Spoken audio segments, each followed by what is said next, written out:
kids. Our book for today is Jack and the Beanstalk. I hope it's not too scary. You think it's too scary, Elmo? Well, I'll take care of you. You just sit right here.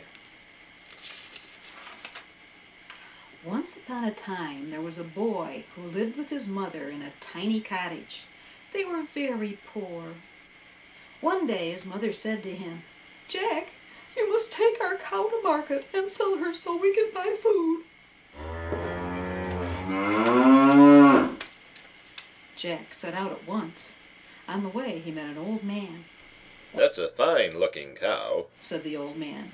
"If you'll give her to me, I'll give you some magic beans." Jack stared at the red and yellow beans. How exciting! He took the beans, said goodbye to his cow, and hurried back home. Jack's mother was very angry when she saw what he had done. "Silly boy!" she exclaimed. "Now we shall starve!" She threw the beans out the window. When Jack awoke the next morning, his bedroom was dark. He ran to the window and saw a tremendously tall beanstalk outside. It seemed to reach up to the sky. They were magic beans, Jack shouted. He jumped out the window and quickly climbed the beanstalk.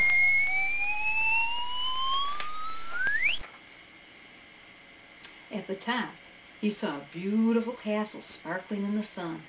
An old woman greeted him as he hopped off the beanstalk. "Don't go near the castle, young man," she said. "A wicked giant lives there. Long ago he stole your father's fortune and left him a poor man." "Then I certainly must get it back," Jack exclaimed, and he strode right to the castle door. Brave boy. The giant's wife answered his knock. "If you want food, I'll give you some," she said, "but you must hurry. My husband eats boys for breakfast." She gave Jack a slice of bread as big as a tabletop. But even as he ate, there began a great noise outside. Jack leaped into a skillet to hide, just as the giant entered, bellowing, "Fee-fi-fo-fum. I smell the blood of an Englishman. Be he alive or be he dead, I'll grind his bones to make my bread." He bent down and peered under the table. "I smell boy." "Nonsense," said his wife. "Eat your breakfast." Grumbling, the giant sat down to 10 roasted oxen and 4 barrels of milk. Then he shouted, "Wife, bring me my magic hen." His wife hurried to obey. "Lay, hen, lay," roared the giant, and the hen laid a golden egg. "Very good," said the giant with a mighty yawn. Soon he was sound asleep.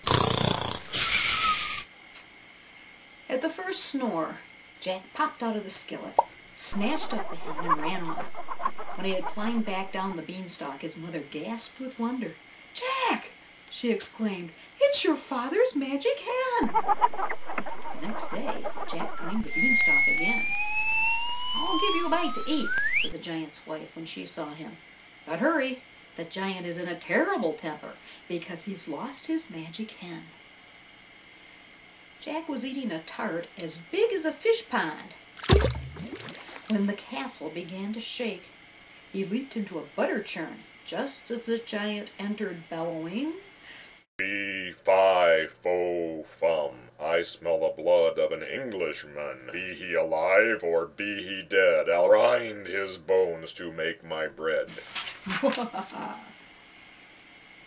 "Don't tell me you smell boy again," said his wife. "Sit down and eat your breakfast." Muttering to himself, the giant gobbled 12 roasted pigs and 6 dozen eggs.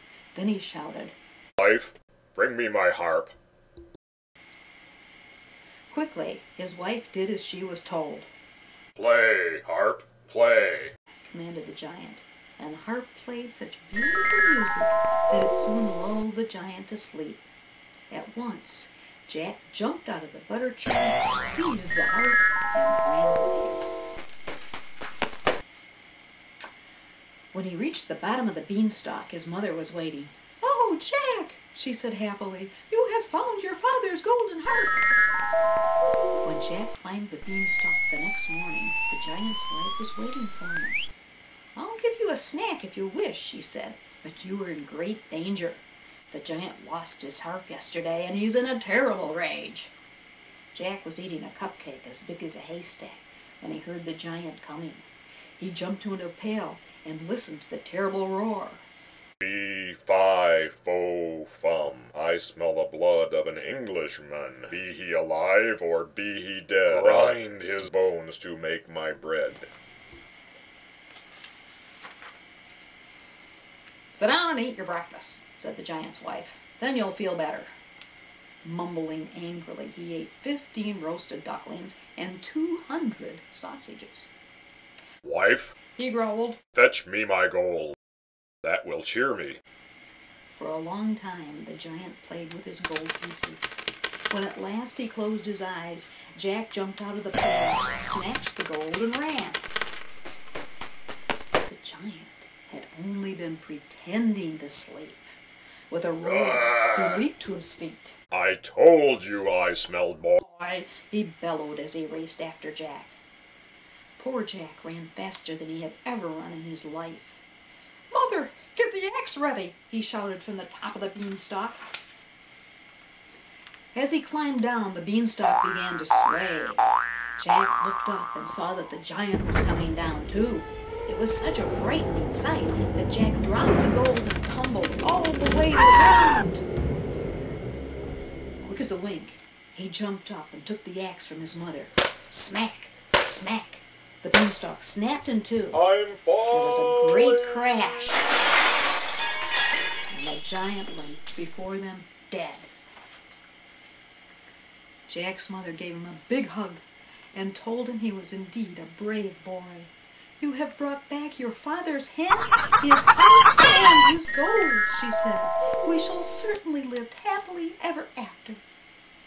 For who could be sad with a hen to lay golden eggs, a harp to play beautiful music, and gold to buy bread and cheese, and sometimes strawberry tarts? Now that wasn't so scary, was it? Oh, come on. You're not scared, are you?